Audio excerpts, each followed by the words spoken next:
pido ayuda económica para seguir esta obra de Dios. Y ahora pido misas por mí, por mis seminaristas, por mis religiosas. Hagan oración, hagan penitencia, hagan ayunos, mortificaciones, para reconstruir la iglesia y para que ya cese la persecución contra nosotros. La persecución contra la misa tradicional, contra los seminarios tradicionales. Eso se lo debemos pedir a Dios. Es el único que puede tocar el corazón de los pastores. Hoy, con mucho dolor, quiero hablarles de la muerte de los sacerdotes. Dos tipos de muertes violentas que están sucediendo en la Iglesia Católica. Ya desde hace muchos años, pero ahorita más todavía. El suicidio de sacerdotes. ¿Cómo es posible que un ministro de Dios, que otro Cristo, como decimos, que un hombre consagrado totalmente a Dios nuestro Señor, se suicide? No estoy hablando de personas que estén mal de la cabeza, no, de sacerdotes conscientes de lo que hacen. Y el otro tipo de muerte violenta es el asesinato de sacerdotes, no porque son sacerdotes, sino por sus pecados, por crímenes que cometen, especialmente por abusos contra los niños. Han sucedido cosas trágicas. Yo ya soy viejo, ya tengo 54 años de sacerdote. He visto mucho y no soy tonto, me doy cuenta de las cosas. Qué triste final de un sacerdote. Y quiero hablarle al Santo Padre, a los cardenales, arzobispos, obispos, a los sacerdotes que están en puestos de poder en la iglesia. La formación en los seminarios está muy mal. Con todos los documentos y documentos que hayan salido, la formación no es para eso que acabamos de escuchar en el Santo Evangelio. A ver si no estaban dormidos. ¿Con qué terminó el Evangelio? Sed perfectos, como mi Padre Celestial es perfecto. La perfección hay que enseñarla en los seminarios. Es el camino a la santidad, a la santificación propia. Y consiste en amar a Dios sobre todas las cosas, por encima de todas las personas. Y eso falta en los seminarios. Enamorarnos de Dios de tal manera que vivamos para Él, que pensemos únicamente en Él, que hablemos de Él, que obremos, que hagamos todo por Él. Entonces, hay ilusiones, hay entusiasmo, hay dinamismo, hay empuje, que se llama celo apostólico. Sí, un sacerdote lleno de ideales sacerdotales para la gloria de Dios y la salvación de las almas.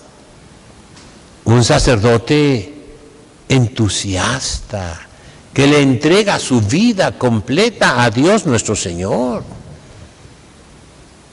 Ayer hablábamos de la diferencia entre los sacerdotes y los laicos.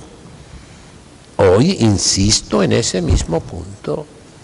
Estamos llamados a una mayor perfección. Después del Concilio Vaticano II, ya que en uno de sus documentos se habla de la vocación a la santidad de todos los cristianos, ya no se insistió en ese punto que acabo de mencionar, que estaba escrito en el derecho canónico y en todos los libros de formación sacerdotal, que nosotros estamos más obligados que los laicos a ser santos, perfectos, a trabajar en nuestra santificación. No, como que se discriminaba a los laicos, decían. Todos los cristianos deben ser santos. Seamos realistas. Los sacerdotes somos los más obligados que el pueblo cristiano a ser santos, a que nuestra vida sea para Dios totalmente y a darnos generosamente hasta el último respiro por Dios nuestro Señor. Ese celo apostólico es el que construyó las catedrales, las iglesias, las capillitas en toda la faz de la tierra. Ese celo apostólico es el que hizo que salieran a misionar a las tierras de infieles, a enfrentar el mismo martirio sangriento por la salvación de las almas. Ese celo apostólico es el que empujó a los sacerdotes a estudiar, a escribir libros. El día de hoy, todo eso se acabó. Porque, permítame ponerlo en una frase que dijo un rector de seminario. Yo la oí con estas orejotas que tengo. Mi cargo como rector de seminario es formar pastores. Vayan ustedes a un seminario protestante y pregúntenle a los que mandan ahí, ¿cuál es su oficio? Te van a responder lo mismo: formar pastores, protestantes, pero pastores. No, ese no es el oficio de los superiores de seminario, ni de los obispos, no. Formar otros Cristos, formar santos, ese es el oficio del seminario. Es el camino a la santidad, a la perfección, es la ascética y la mística. Es lo principal que se debe dar en el seminario. Y no, ahora todo es en función práctica. Se nos metió el pragmatismo. En otras palabras, el utilitarismo, muy anglosajón. Tenemos, ¿para qué se ordena a un sacerdote? Para servir al pueblo. No es cierto, no. Es para ser otro Cristo, para santificar al pueblo, para salvar las almas. No es un engranaje en el funcionamiento mecánico, diríamos, de la Santa Madre Iglesia. No, es para ser santo, para ser una persona enamorada de Dios nuestro Señor. Y entonces, venga lo que venga en la vida, seremos felices, estaremos siempre contentos. Como nuestro Señor en la cruz. Podemos decir con toda tranquilidad, estaba contento, estaba satisfecho. Lo dijo en su última frase: todo está consumado, en griego, pantateteletai, todo está perfecto, perfeccionado.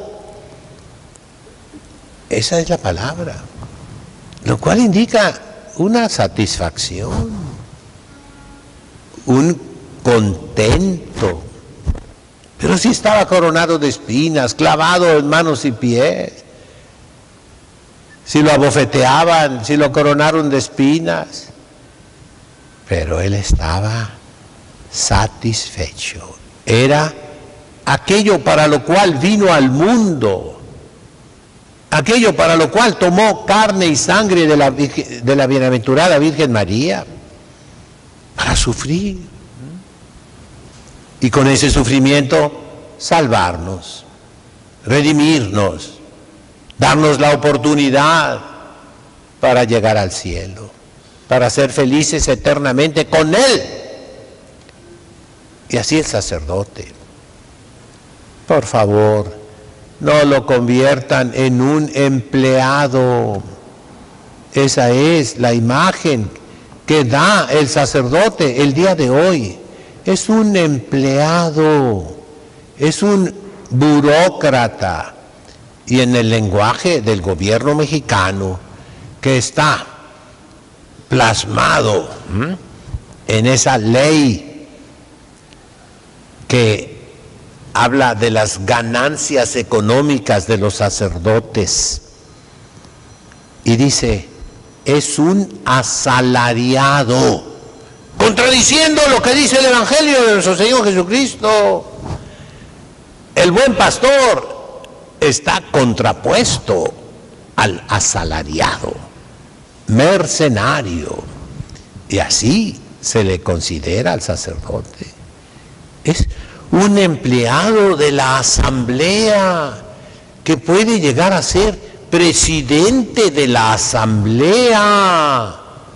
Pues presidente podemos elegir a cualquiera.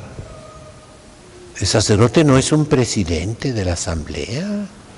Es Jesucristo, que actúa in persona Christi en la Santa Misa, que efectúa el milagro de la transubstanciación, que efectúa el milagro de la remisión de los pecados, del perdón de los pecados. Somos culpables todos los pastores que no han llenado de ideales el corazón y la mente de los seminaristas, que no los han formado para ser santos, sino para ser pastores. Reflexionemos ante el cadáver del último sacerdote en estos días, un italiano de 35 años, que se suicidó. ¿Por qué se suicidan? Es un misterio, sí. Pero humanamente tenemos la obligación de razonarlo, porque no le encuentran sentido al sacerdocio. Y aquí viene otra vez la conclusión de mi sermón de ayer. Si los obispos continúan, si el Papa, si los cardenales continúan premiando a los malos sacerdotes, haciendo los obispos, las noticias véanlas, a los malos sacerdotes, y en cambio a los buenos sacerdotes los aplastan, los humillan, los alejan, los persiguen. Ahí está el resultado. ¿Hay culpa en esto? Sí, Señor. Mucha culpa de los malos pastores. En nombre del Padre, del Hijo, del Espíritu Santo. Amén. Dominus